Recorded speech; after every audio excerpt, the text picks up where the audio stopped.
कारगिल के जवानों को मेरा सलाम। कारगिल के दो और हीरोज का इस्तकबाल कीजिए, हवलदार फिरोज खान और सूबेदार सिकंदर।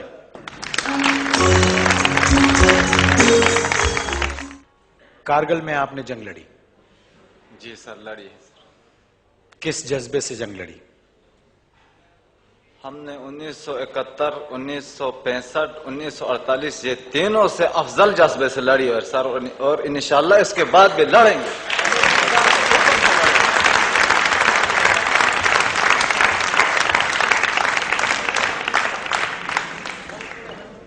काफी जानी और माली नुकसान हुआ उनका।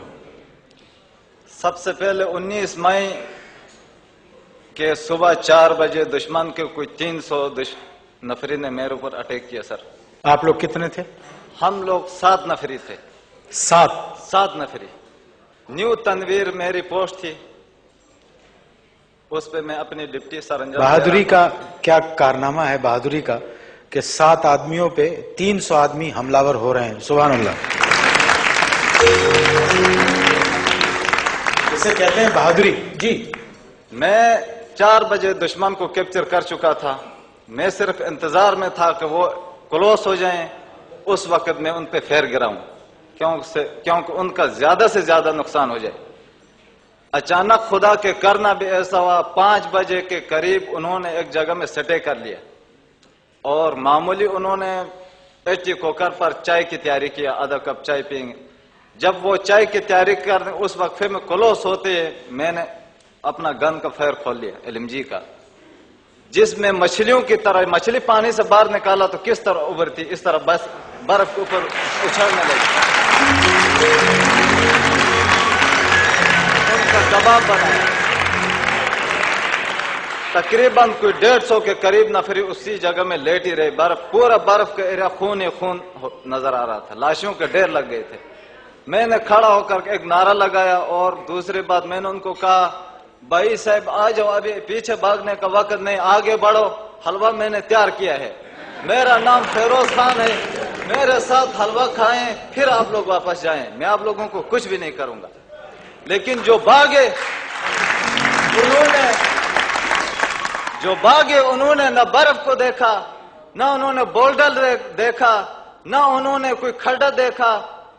वो ऐसे भाग रहे थे कि जैसा कि मैं कहता हूं कि कोई पागल कुत्ता इस किस्म का नहीं भागता।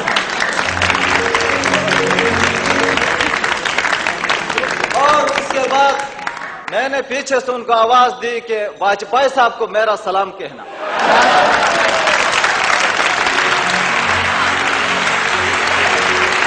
बहुत शुक्रिया।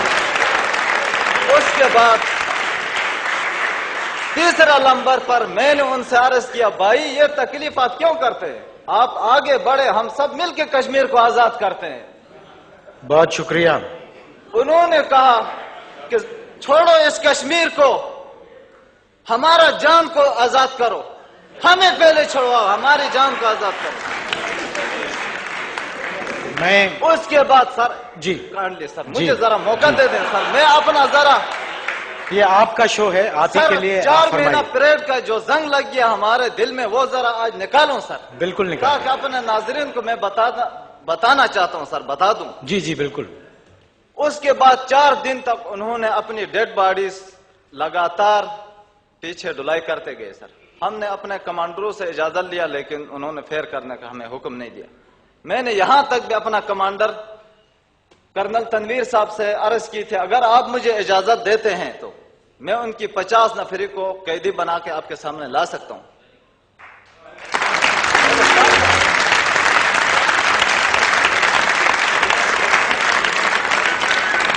कर्नल साहब ने फरमाया, सर उनकी 100 और 200 नफरी से भी आपकी जान मुझे ज्यादा अजीज है, क्योंकि उधर कोई जख्मी हो सकते हैं या पीछे और कोई बंदे उनके गाल लगा के बैठ सकते हैं, आपको कैप्चर करेंगे या आपको नुकसान कर सकते हैं, इसलिए मैं आपको नहीं भेज दूंगा।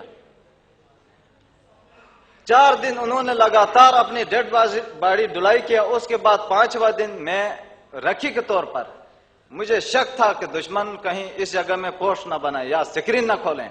अगर उस जगह में स्क्रीन खोले तो हमारा ऊपर बैठने का یا ہمارا چلنے کا کوئی فائدہ نہیں تھا سر. میں بادل بالکل دھند چھائی ہوئی تھی پورے ایریا میں. میں رکھی کے طور پر ادھر گیا. ادھر جا کے آرام سے میں نے چیک کیا, کوئی 58 لاشیں پڑی ہوئی تھی, جن میں 7 زخمی تھے. کسی کے کمر ٹوٹ گئی تھی, کسی کا ٹانگ ٹوٹ گیا تھا. مجھے دیکھ کر وہ بولڈروں سے اس طرح باہر نکل کر گھسیڑنا, چل وہ نہیں سکتے تھے, اس طرح گھسیڑتے ہوئے نیچے رگڑ کھاتے. میں نے رفل ان کو ایم کیا تو انہوں نے کہا بھگوان کے لیے ہمیں مت مار دو. میرے ساتھ اس وقت جوان تھے لاس نیک امین. جب انہوں نے آپ کو انہوں نے عرض کیا جی اللہ تعالیٰ کی رضا کے لیے میں آپ لوگوں کو چھوڑتا ہوں, اگر آپ لوگوں کی جان بچ سکتی ہے, آپ نیچے اپنا کیمپ میں پہنچ سکتے ہیں تو آرام سے جائیں, گھبرانے کی کوئی ضرورت نہیں. آرام سے جائیں اور نیچے جا کے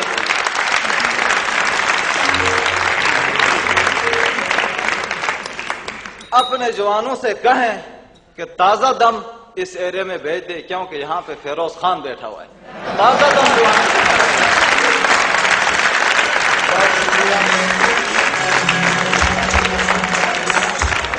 بہت شکریہ آپ اس کے بعد میں نے کچھ ہتھیار ویپن, ان کے ایل ایم جی,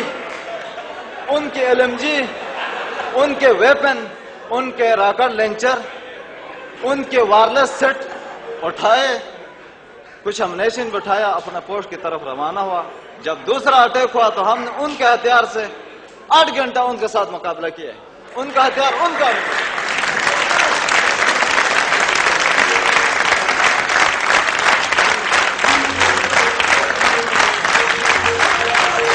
بات یہ ہے, میرا خیال ہے ان کے بولنے کے بعد آپ کے بولنے کی اب کیا گنجائش ہے, لیکن میں صرف اس لیے وہاں سے چل کے یہاں تک آیا ہوں کہ جو زندگی کے اتنے سنگین مرحلے کو ہنستے مسکراتے فیس کرتے ہیں, ان قوموں کو کوئی کیا شکست دے گا. آپ کی آمد کا بہت شکریہ. Thank you.